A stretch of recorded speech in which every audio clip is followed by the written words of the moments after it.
Hey everyone, this is Rick, and welcome back to the Seed Startup Journey, the entrepreneurship podcast sharing the origin stories of amazing founders and the companies in under 20 minutes.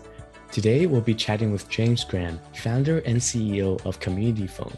This is probably one of the best conversations I've had on the Seed so far, not just because he used to charge people to see molding raspberries in his locker, but because of his amazing journey going from what most people would consider a failure to now an amazing founder who has gone through both the Thiel Fellowship and Y Combinator, both of which have a lower acceptance rate than Harvard. Hey James, thank you so much for coming onto our podcast today. Before talking about your company, Community Phone, I wanted to ask you something that I read on your website, which is you used to keep molding raspberries in your locker and charge people to see them? Yeah, I mean, a lot of people will buy a lot of things. And I mean, we got there. I was maybe in sixth grade when that happened. And, I bought some raspberries and kept them in there and they ended up molding. And I took them out and people were fascinated. It's like, oh, we could charge for this and do it again. And turns out we could. Wow. I mean, I think that's pretty ingenious. And I saw that you're also doing all sorts of things like, selling duct tape wallets and leasing out Minecraft servers to gamers. So have you known, always growing up, that you weren't going to follow a traditional path that, like my Asian parents would say, go be a doctor, an engineer, a lawyer, right? Like you wanted to craft your own and be an entrepreneur? Have you always known that? No. I mean, that the label came way later. Those things ended up being things that were fun to do. And it's like the money that they generated were a way to do it again in a way. Mm-hmm. And it felt like a game.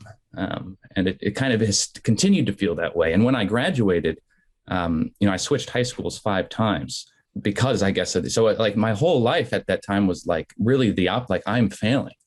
I went to a school for pregnant teenagers, and I'm a woman. My parents were really trying. There are only so many things you can do in Wisconsin. And then I was sent to a boarding school for troubled youth in Vermont. I mean, so when I graduated, I was accepted to none of the college. I was planning to go. Mm-hmm. And so, yeah, I mean, it took a long time to realize what was going on. Looking back, that's more clear. But in the moment, you're like, is this okay? Is this everybody else is doing this other thing? And I have these urges or I have these impulses. And the people I respect are telling me I'm not doing well. I trust them.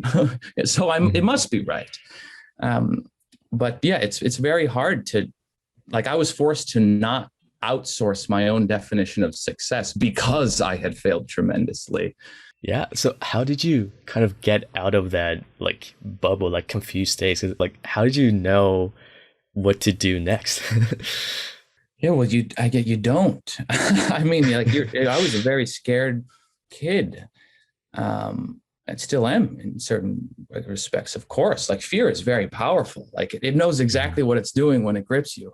There are certain things we do, we feel like we are okay. Or we do things that are just so interesting or exciting at times where it's the other stuff is kind of other people's business. And certain things that I had done, or, I loved, video games and setting up servers for people to play video games together. And when I was doing those things, it kind of made all the rest of it tolerable. But, I was depressed and anxious for years. And you only have certain things that are where the light comes in. And it's the internet for me has been a big place where the light comes in. And I don't know, but it wasn't that conscious is what I'm trying to say.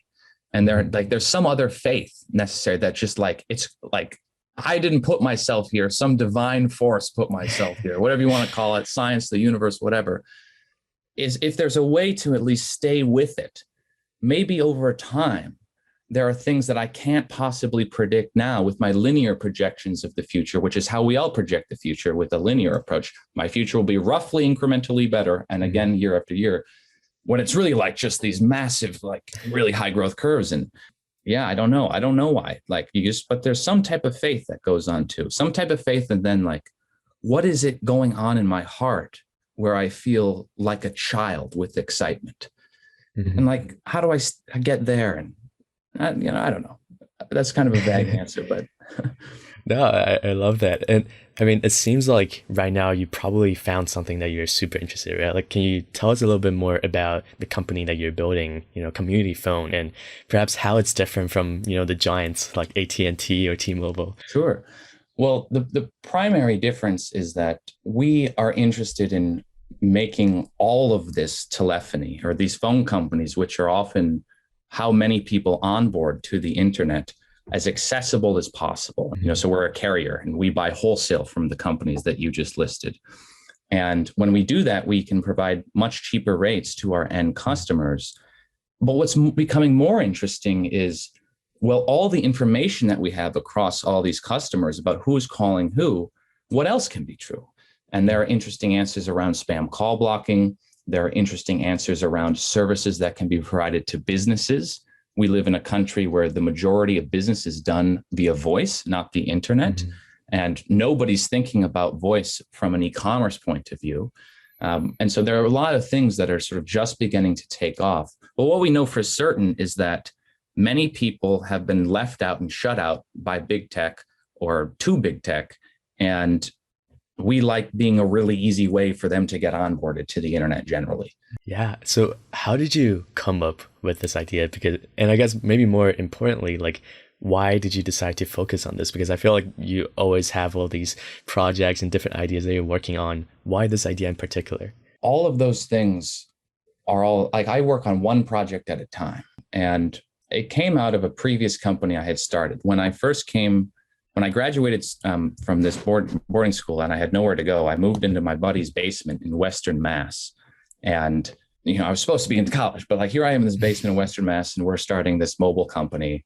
And I got a job writing software for this small consulting firm in the South End, wrote some apps for these companies and realized that a lot of these apps were written without security or the network in mind, how fast they'll be or how secure the network will be. And that led us on this huge path around what is HTTP, which is what we see in our web browser, and what is the secure version of that, HTTPS. Mm-hmm. And we saw many applications forego the implementation of HTTPS because the users don't know. If you're in Chrome, in the lock in the top left, you see if it's unlocked, if it's missing. But in your mobile app, there's no equivalent.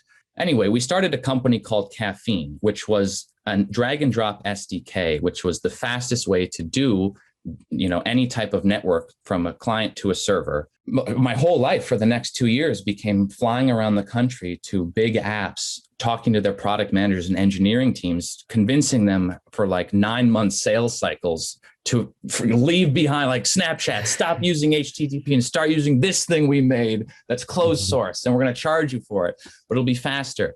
And needless to say, the market wasn't there. Very impressive technology, but the market wasn't there.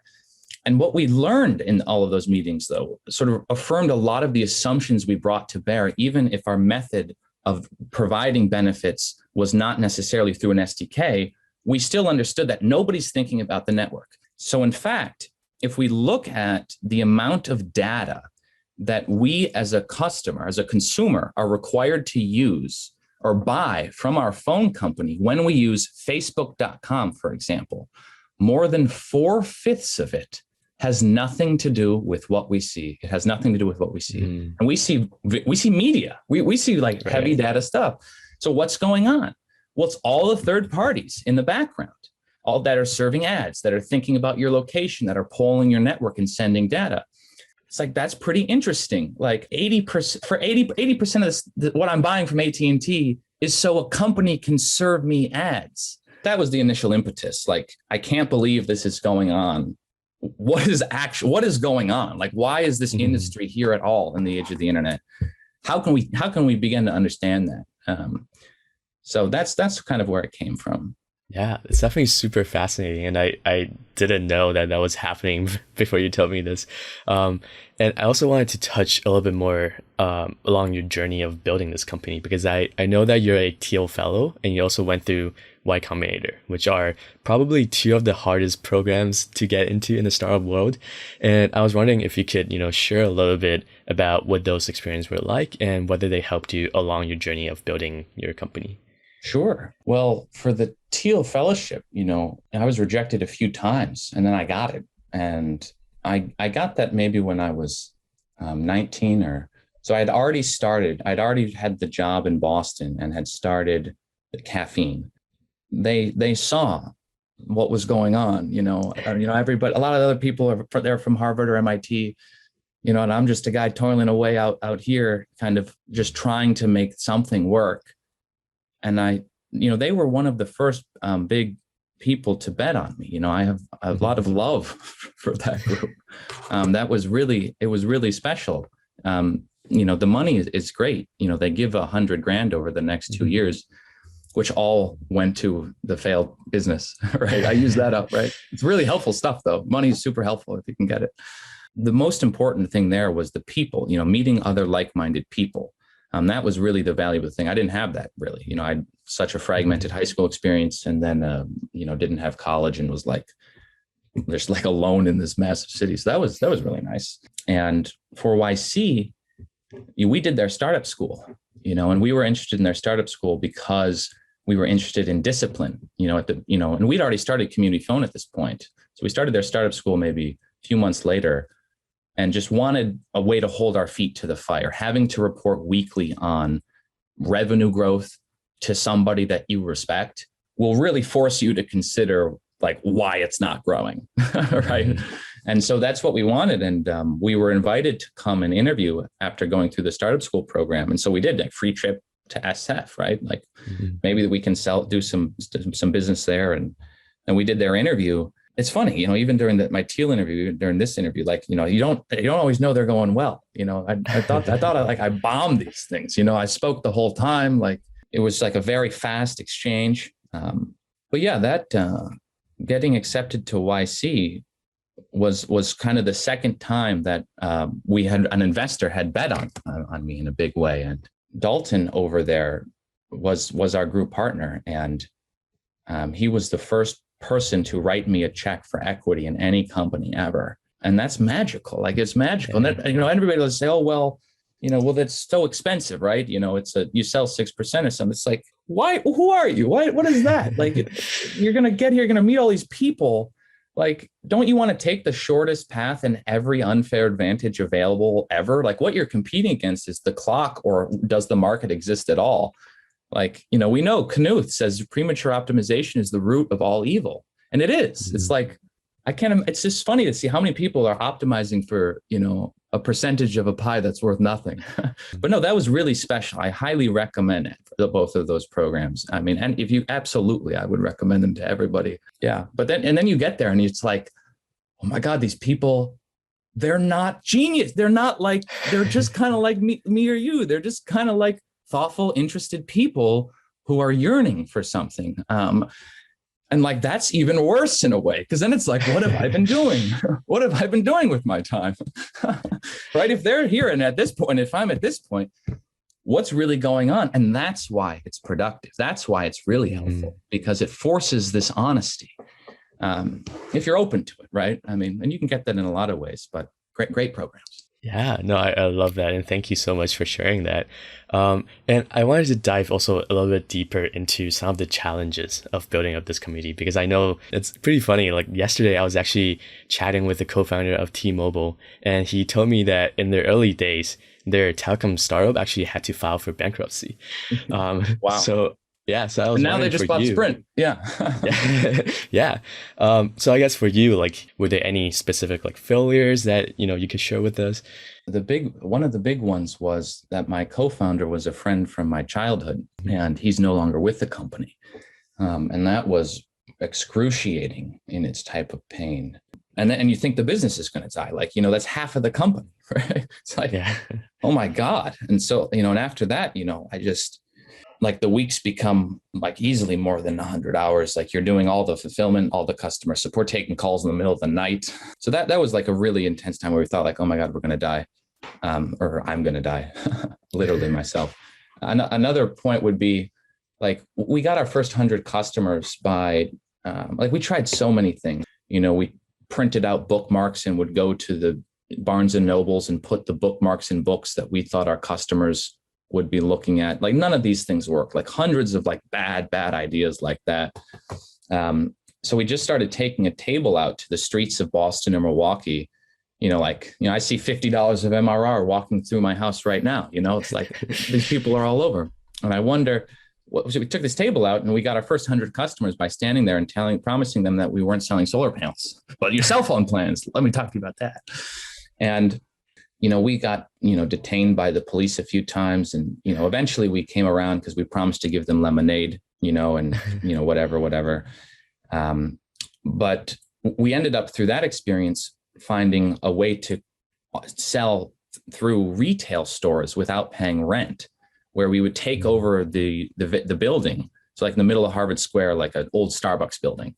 And we would occupy it, make it look great, hopefully get some press so that the landlord could sell it sooner. Because if they can sell it 2 months faster, that's 40 grand additional in recouped savings. Right.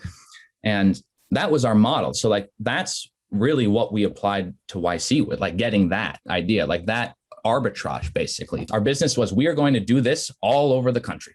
Strap in. That's what we're going. That's where we're headed. And the coronavirus came out and took all of that away overnight. So all the money we raised, all the people we hired, all of the learnings that for the past year and a half no longer applied at all. I mean, and so our entire identity was questioned. This was an existential crisis as well as a global crisis. It's like, oh, we just got the boulder up to the top of the hill and now we're back at the bottom. And like, is there even a hill here at all? Thank you for sharing that. So I was wondering if you have any advice for, someone like me who is still a student, in college, but I'm interested in entrepreneurship and might want to start something of my own in the future. Yeah. I think like generally most advice is pretty conservative, like everybody people who just want you to be okay. They want you to have a nice family. And so like, I think like I would have questions like, how do you know that you want that? And what does it mean? Is what you're seeking the freedom that it affords you? Is what you're seeking sort of the achievement or the feeling of when you accomplish something that's hard? Is there a component there of like the taste of adventure, of setting off into a chaotic, unexplored frontier? When I start thinking, oh, I am this person, I am this entrepreneur, or I am this founder, that's when I stop exploring. In a way, when I start saying this is who I am, and then that's when I begin looking for evidence to support the decisions that I've already made. And so I've been catching myself recently doing that, like this need to have an identity so I can tell people what I am and I need a category, guys. Put me in a category, put me in a box. And like, we actually don't want to be in a box. Like, I think life starts when we realize that all the boxes and labels and categories are fake and they serve different purposes than what we're talking about here, which is exploring unexplored frontiers. I don't really know if that's advice, but it would just be to really like, how do I know who I am? And how do I know how well I know that? Because I find myself affected by this other thing. Like, I want to be this thing. This is who I admire. I want to be this founder person. But then over here, like, I feel pulled. And then it's like, then there's judgment. It's like, I'm pulled over here, but I want to be this. Like, what's wrong with me? And it's like, well, nothing. Like, you're human. We're human. But just be, if what we're interested in is a sensation almost, or like, right. I want to explore. It's like, then it becomes easier. Then it's like, we can get past the labels that everybody around us wants to put us in. They need their labels, but maybe we don't need them. I think that there's a lot to explore there. Really like, why am I here at all? What's my goal? If I don't know where I'm going, any path will take me there. So like, roughly where do I want to go and why? Know that. Don't outsource that. Know that. Yeah, no, I think that's probably one of the best advice I've heard. Like, and I love the way you put it too. I definitely have to spend some time probably right after this to think more about that. Me too. Me too. Hopefully that never leaves. Like, you can imagine a person who that's just how they live with that type of awareness.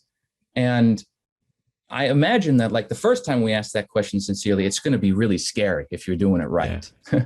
But then if you get in the habit of it, presumably it's like a little easier and a little more interesting.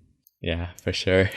Jump very quickly to the game I prepared. It's called Underrated, Overrated. Underrated, overrated. First one, Elon Musk. Over. 5G. Overrated. Blockchain. Overrated. Wow. Okay, I gotta stop and ask, like, what are your reasons for those? Because those are like, really hot, really trendy topics. Well, that would be my reason, probably, that they're hot and trendy. Mm. It'd be interesting also to ask like Elon directly if he thinks that he's over or underrated, and the answer might surprise us too. What about business books? Overrated. And then day trading. Overrated. Got it. Yeah. So those are all of the topics I prepared. I guess I guess I'm some pessimist or something. What do I think is underrated? I think telecom's dramatically underrated, obviously. But not like in the 5G direction. I think that, well, let me try to say this politely. What is the benefit to a consumer? One thing that I learned at Caffeine is that fast enough is fast enough. And I think that 5G, like the fact that 5G is in so much marketing, suggests that there isn't a whole lot else going on that's truly novel in that space. If what we're talking about is the RAN equipment that sits on top towers, like we just want our email to work. Like our email is working before, it's going to keep working, right? And like short of like VR or AR like becoming totally mainstream and then there being like a real bound of latency there, maybe, right? Certainly for some scientific or industrial applications, I'm sure it's great, but for most of us, like our email is going to keep working. Facebook's going to keep loading. I hope it works. We need more investment here. But like definitely like not where we're focused. Got it. Awesome. So this is it for today's interview. Thank you again for coming on and I wish you the best of luck. Thanks, Rick. Good to meet you. And likewise. I hope you enjoyed this episode. I really had to pause for a moment right after my call with James to think about his last advice. How do I know who I am? And how do I know how well I know that? Just think about it. Let me know in the comments below what your favorite part or your takeaways are. And before you go, if you like our weekly interviews summarized in 1-minute startup droplets delivered straight to your inbox, make sure to head over to our website and subscribe. I'll also put a link in the descriptions. And with that, let's grow our seed of innovation and creativity together, and I'll see you next time.